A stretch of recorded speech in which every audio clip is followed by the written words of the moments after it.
everyone, welcome back to the channel. As you can probably see on the thumbnail for the video, we will be heading back to the world of Unwind with Unwind Book 2, Unwholly by Neil Shusterman. As always, book review is going to be split into a couple of parts. First part being the story of the book, second part's going to be what I think worked, third part's going to be what I think it didn't work quite as well, and then final part is just going to be my overall thoughts on the book itself. Sorry if any of this audio is super echoey, I am back to school, so I am doing my best to try and figure out the audio situation, so please bear with me while I try and figure that out. With all that out of the way, let's get started. Takes place about a year or so after the events of the first book. At this point, Connor has officially become the leader of the graveyard after everything that happened in book 1, with the general leaving it to him to command. Connor has to figure out how to work with the Unwind resistance as well as keep everyone safe from the juvie cops, but that's not the only threat that he's facing. He's also facing an internal threat from a separate faction group of Unwind kids that starts to rear its ugly head, challenging his command. Lev finally have come to terms with what happened in book 1 and the consequences of his actions at the end of book 1 after not deciding to go through with his Clapper mission. Along with that, Resa becomes the target of this shadowy organization as part of their plot to control the Unwind narrative, to try and continue to sell it to the public and to counteract the effect that Lev's actions after book 1 have had. She realizes that this group is bad news and she needs to make a critical choice in order to save herself as well as her friends. But the choice she has to make really bothers her because it goes against everything she's ever stood for after the events of book 1.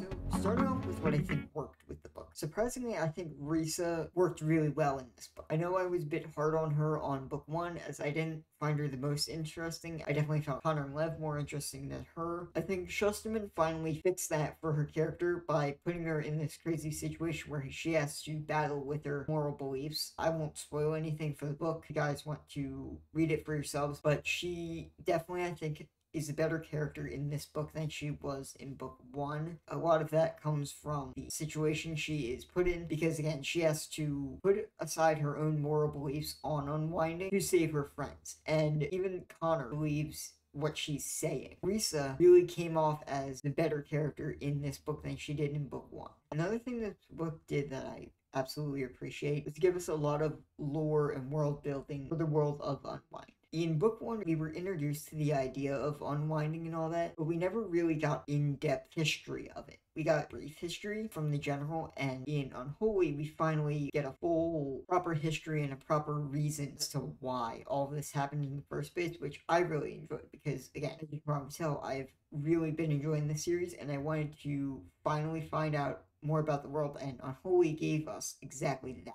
And the book does it in a way that is very good. It's not super ham-fisted. A lot of it is actually connected to Connor's storyline and his journey to continue becoming a leader. So I think that definitely helped sell the whole history thing, because it wasn't just strictly a history lesson. There's a reason for us to learn it, because Connor was learning it at the same time, and viewing it like that definitely helped the book not seem as like preachy or come off as a history book.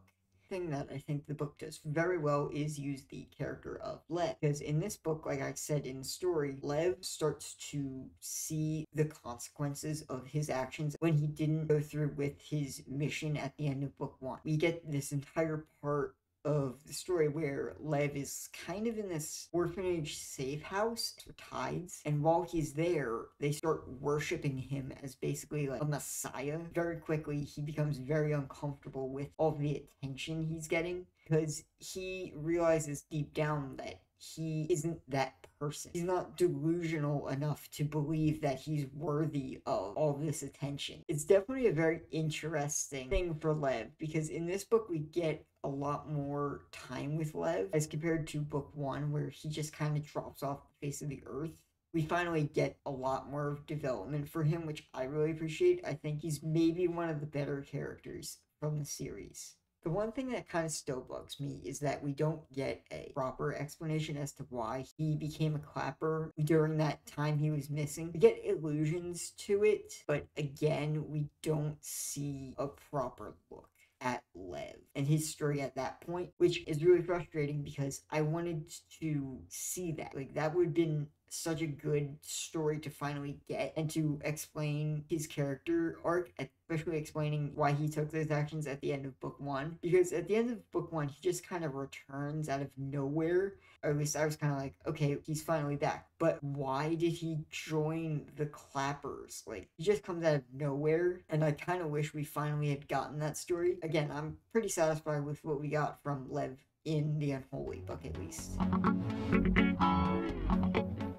Starting off the didn't work section, I unfortunately have Connor. A lot of why I think Connor goes on this list has to do with the fact that he doesn't develop as a character. He's almost a static character, and I'm more comparing Connor in this book to Connor in one, because in book one he goes from this angry kid just wanting to lash out the world to becoming the leader of the Unwind, learning to bear all the responsibility that comes with it. In this book, he is largely at that same path, learning to be a leader. He never develops quite as extensively as Lev and Resa do. Like I said, he's almost a static character. So it's kind of just disappointing that Connor stays stagnant so much as compared to book one, where he is a really dynamic character. Okay, so second thing I don't think worked quite as well is the character of Starkly. This section is going to contain some spoilers about the end of the book, so if you guys want to go in spoiler free, I will put a time code you can jump to my final thoughts, but if you guys don't care, just proceed if you want to. Starkly believes that he should be the leader of the Unwinds and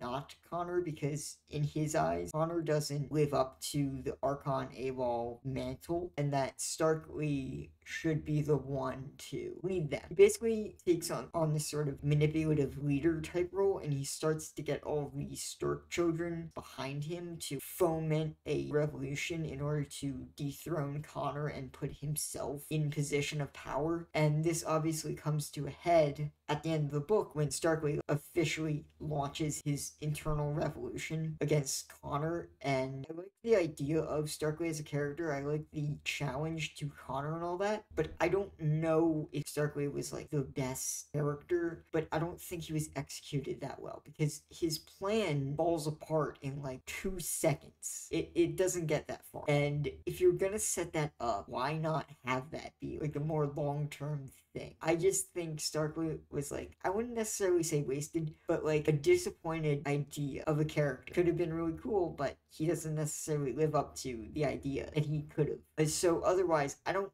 love Starkly as a character, and he's just one of those things that necessarily get behind from Unwholly.